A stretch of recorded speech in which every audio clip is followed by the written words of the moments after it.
Hi! We are Sunkist Lola. Well, actually, nag-ready talaga ako mga 6 months ago. Wow! Kaya nag-green ako na ako. And exciting din. Exciting din actually. Unang beses, so... Di namin alam yung mga mangyayari, pero sana... Maganda yung outcome. Maganda yung outcome. Sana may mangyari. Tsaka sana tama yung decision namin. Sa aming Meron sinasabi sila, sana daw hindi siya maging meme. Sana hindi ako maging meme.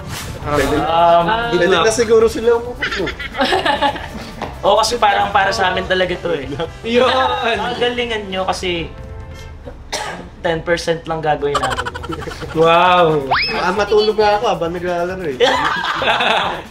Siguro po, ano kami, mas pangmasa. Wow! Wow! Ang sophisticated kasi ng orange and lemon. Wow! Orange and lemons. Ano daw?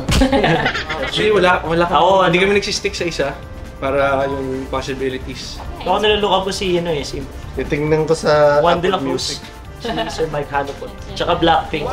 Parang lagi naman namin sinasabi the goal is to be the genre itself. Parang 20 years from now, gusto namin yung mga younger generation na susunod. Parang, ano ba yung pag nagtanungan sila na, anong genre mo? Uy, Sunkist Lola. Ganun feeling. Playful lang siya. And parang free ano lang Tsaka siya. hindi kami nagsistick sa isang genre kasi. Walang rules.